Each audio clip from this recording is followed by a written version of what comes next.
Olá, meus amigos, seja bem-vindo ao canal Valtão Mengão. Um momento, hein? Não saia daí que eu volto já, após apresentar o vídeo dos meus parceiros. Aguarde!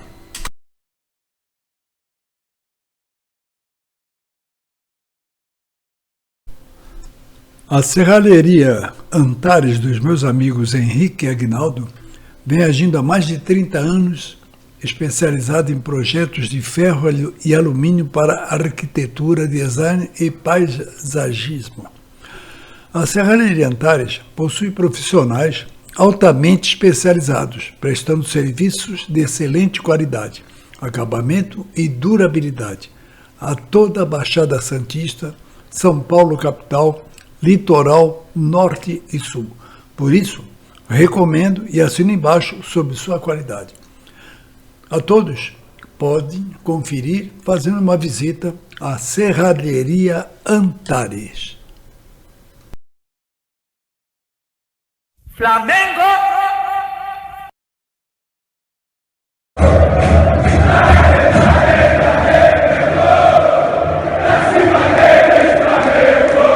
Olá, meus amigos, estamos aqui novamente numa manhã de domingo para falar sobre o jogo Flamengo e Cuiabá.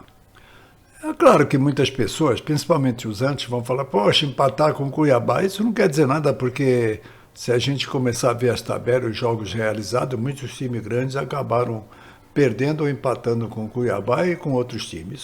Isso é natural, isso faz parte do futebol. Vencer e perder faz parte. Eu não vou condenar o Flamengo por isso, não, em absoluto. Eu sou flamenguista, eu não sou fanático. Eu, quando vejo as coisas erradas, eu falo as coisas erradas. Eu não vi nada de errado. Eu vi um primeiro tempo que o Flamengo jogou bem, tentou fazer gol, mas o Walter estava no dia dele e pegou tudo. É só ver o vídeo. O gol do Cuiabá, para mim, pelo pouco que eu entendo de futebol, foi uma consequência de um desastre. Por quê? Foi sem querer. Ele chutou uma bola sem direção, e de repente bateu no joelho do Davi Luiz, que é uma infelicidade, e desviou do goleiro. Foi um gol por acaso, não foi um gol planejado. É claro que depois o Cuiabá também tentou alguma coisa, porque como o Flamengo estava perdendo de 1-0, desestabilizou um pouco o time, eles aproveitaram. Mas foi um jogo combatido, um jogo legal, foi um jogo bom. Empatou? Não tem problema. Nós poderíamos vencer, ficaríamos com mais pontos na frente do segundo colocado, mas um ponto também está bom. Nós, os torcedores, nós esperávamos que nessa sequência de jogos, sem os jogadores principais, que nós iríamos ficar em quarto ou quinto lugar. Era mais ou menos o que a gente poderia esperar. O Flamengo está mantendo-se em primeiro, está muito bom. Não é fanatismo, não. Eu sou flamenguista e se eu estivesse vendo um monte de erro, eu falaria, mesmo que ninguém concordasse, eu falaria, não estou vendo que foi bem. O jogo foi bom. Eu não gostei muito, não gosto de falar disso, não, mas eu não gostei muito do árbitro José Pereira de Lima. Eu não gostei muito da atuação dele. Ele também irritou um pouco a torcida, né? É meio esquisito. O que importa para nós é o seguinte, o Pedro fez um golaço, né? E o Pedro está com 7 gols. E uma coisa que eu não entendi, mas também não vou discutir, porque senão dá a impressão que eu estou perseguindo o Tite. Eu não entendi, o Tite colocou 2 jogadores, depois trocou os mesmos, sei lá.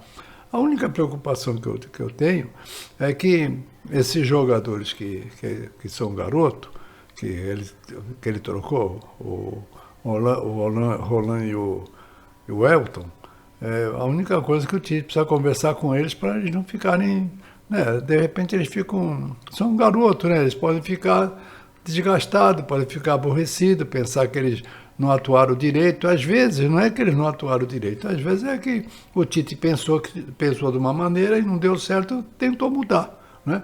Fez uma diferença, colocou o Carlinhos lá na frente. É coisa de técnico. Eu não vou discutir coisa de técnico e nem vou começar a condenar muito o Tite, porque senão o pessoal vai começar a falar que eu sou um perseguidor dele. Não, eu quero que ele acerte. O jogo de ontem foi um acaso.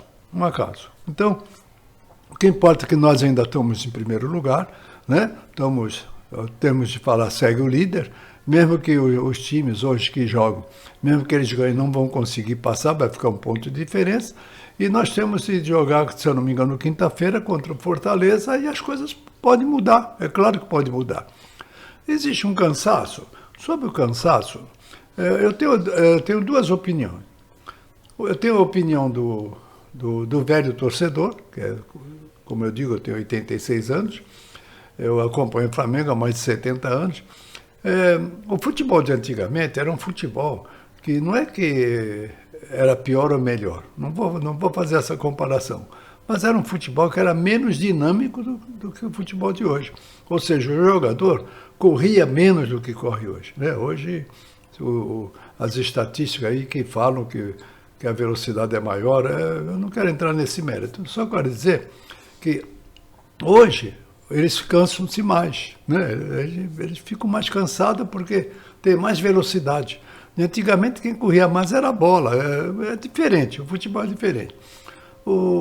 Então o que acontece? Eu sou contra a CBF, porque eles, junto com a Globo, eles não é manipular é uma palavra feia, mas eles que regem, né, não o regulamento, mas as datas de jogos, horário, e anteciparam quase 2 horas o jogo do Flamengo, que o Flamengo já vem crescendo dessa maneira de jogar em um período menor, que isso aí prejudica, segundo os entendidos, os especialistas, os fisicultores de hoje, né?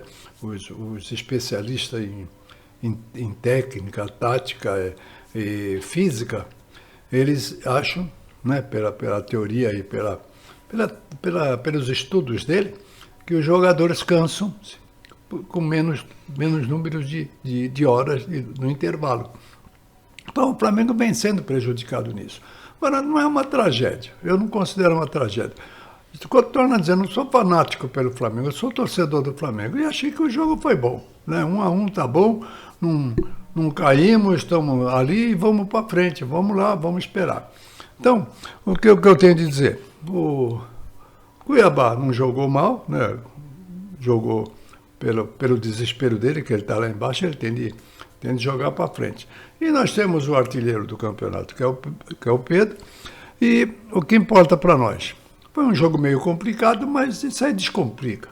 Então, o que vale para nós é que o Flamengo é Flamengo, e eu ainda tenho esperança pra caramba nesse time. Sou torcedor feliz e satisfeito, não fiquei aborrecido ontem, tá? E eu nem acho, porque eu não fiz faculdade de astrologia, eu tenho certeza que o Flamengo vai daqui para frente, vai melhorar ainda. O que acontece no futebol são coisas que...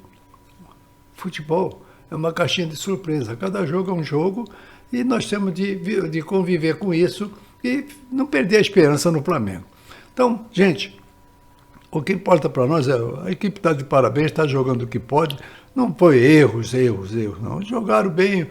O Walter que está de parabéns, que está bom, que estava no dia dele, né? Ele pegou tudo. Então agora vou só falar um pouquinho, uma coisa que me aborreceu muito hoje. Mas não é me aborrecer de perder o sono, porque eu tinha dito antes, e torno a dizer, e não posso responder por todos os brasileiros, não posso. Mas... eu não sou fã atualmente de seleção brasileira. Ontem foi um vexame.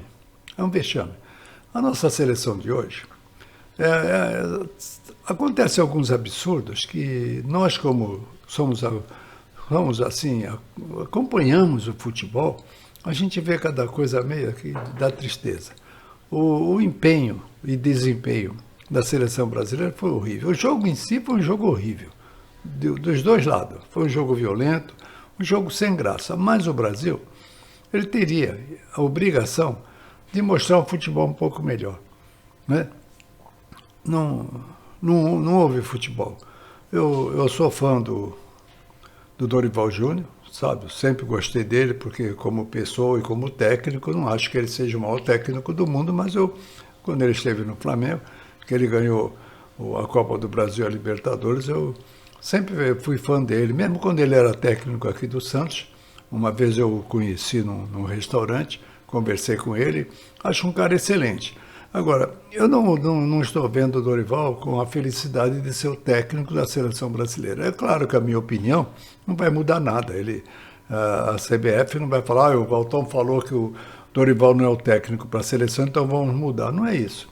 Eu digo que, na minha opinião, o técnico para a seleção brasileira hoje em dia seria o técnico do Palmeiras, na minha opinião. Não sei também se vai dar certo, porque eu não sou vidente. Atualmente, o futebol do Brasil é uma vergonha. E ontem eu vi uma cena, e eu acho que milhões de pessoas que estavam assistindo o jogo devem ter visto. Eu não acompanho, nunca acompanho a seleção atualmente. Mas ontem eu acompanhei porque eu queria que a seleção ganhasse, só por uma razão. Porque os jogadores que estavam lá, os 4 jogadores nossos, voltariam para o Flamengo. Era só por isso, a ideia era só essa. Não é que eu sou fanatizado pela seleção brasileira. Ontem eu vi uma cena realmente vergonhosa. Quando terminou o jogo, os jogadores se reúnem para conversar sobre como vão fazer os pênaltis, quem vai bater.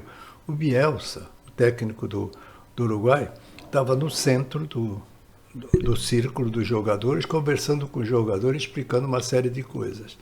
O que aconteceu com o Brasil é só ver o jogo. O que aconteceu? Os jogadores fizeram um círculo, deixando o Dorival do lado de fora. É um absurdo, isso aí é patético, uma situação dessa. E o Dorival apontando o dedo, querendo falar, e ninguém deixava ele entrar na roda. Entendeu? Então, é só ver a cena. É uma cena vergonhosa, dá uma impressão. O que dá impressão para nós que estamos assistindo? Nós não estamos lá, nós não vivemos no conjunto do grupo, né? Dá uma impressão que os jogadores não estão nem ligando para o Dorival. Essa é a minha impressão, pela atitude que eles fizeram. O Dorival, do lado de fora, não conseguia entrar para conversar com o pessoal. Depois ele saiu abraçado com o goleiro da seleção brasileira, conversando, mas eles não deixaram ele entrar. Então, o que é isso aí? É para mim, na minha opinião final. A seleção brasileira está uma bagunça. Sabe por quê? Por um fato. De antigamente, teve épocas que a seleção brasileira tinha o maior ídolo do futebol, chama-se Edson Arantes do Nascimento, o Pelé. Teve jogos que o Pelé machucou-se, eu não sei exatamente a data, nem o jogo com quem, mas eu lembro que dessas épocas. E o Pelé se machucou e a seleção brasileira continuou jogando bem, independente do Pelé, que era o maior ídolo, o maior craque da seleção. E ganharam os jogos. Agora, tem uma desculpa ontem, que o Vinícius não jogou. Quer dizer que então o Brasil, a seleção brasileira é um jogador. Eu não vejo dessa maneira. A outra coisa que eu vejo é a diferença. De antigamente, aí vem o saudosismo do velho. A seleção brasileira era feita com jogadores que jogavam nas equipes brasileiras. Então nós conhecíamos todo mundo. Eles também sabiam que, se perdesse, eles iam ter que dar uma satisfação aqui, porque eles moravam aqui. Hoje, não estão nem aí. Jogadores de milhões, todos eles recebem em libra, em dólar, sei lá, e acabou. Acho que eles vão ficar sem dormir de ontem para hoje? Duvido. Eles vão embora para o país onde eles estão jogando e dando-se a seleção. Então, o Brasil, a seleção brasileira, se a CBF não tomar uma iniciativa melhor, vai ser esse vexame. Nós nunca mais, se continuar dessa maneira que eu digo, com os treinamentos, que não se sabe que tipo de treinamento que fazem, porque jogadores que são considerados os craques, os melhores jogadores para vir para a seleção, perder os pênaltis como perdemos ontem, é uma vergonha, entendeu? É uma vergonha. Então, o que eu tenho a dizer é o seguinte: não me arrependo em dizer que não sou fã da seleção. Aí a pessoa fala, pô, mas você não é brasileiro? Sou. Eu sou patriota, mas não sou idiota. Então, Não é por eu não gostar da seleção brasileira que eu deixo de ser um bom brasileiro. Só que eu não vou comprar pão podre. Não quero. Eu acho que a seleção deixa para lá. Eu vou continuar. A minha seleção é essa aqui, ó. Chama-se Flamengo, Clube de Regata do Flamengo. Se quem não gostar, não faz mal. Senta o cacete. Agora, eu duvido hoje, dia 7, domingo, que tenha algum brasileiro que se orgulhe da amarelinha. Não tem. Agora, falam que se eu não torcer para a seleção brasileira, eu não sou brasileiro, eu não sou patriota. E eles, os jogadores, o que eles são? Que não se interessam. Joga da maneira que jogar e dane-se, agora vão tudo embora. Eles não são brasileiros? Eles estão lá no campo. Eles têm de ser mais brasileiro do que eu no momento do jogo. Mas isso aí é o futebol. Futebol de hoje, minha gente. Por isso que eu digo, às vezes falam para mim, pô, velho, você vive de passado, quem vive de passado é museu. É claro, quem vive de passado é museu, mas eu tenho recordações do tempo que o futebol era mágico, o futebol era dourado, o futebol era alegria. Hoje, a gente sofre muito. Com seleção, nem dizer. A gente não pode ter orgulho dessa seleção, do modo que vem sendo organizado, do modo que vem sendo escolhido os técnicos e os jogadores. Tá? Esses craques podem ser craques lá na Europa. Na seleção, é isso que nós vimos ontem. E a todos meus amigos, desejo a todos um bom domingo, né? E que nós, quinta-feira, vamos jogar com Fortaleza, vamos ganhar, né? E o Flamengo é Flamengo, minha gente. Eu sempre digo, gente, toma cuidado, que isso aqui é Flamengo, tá? Um abraço a todos, saudações rubro-negra.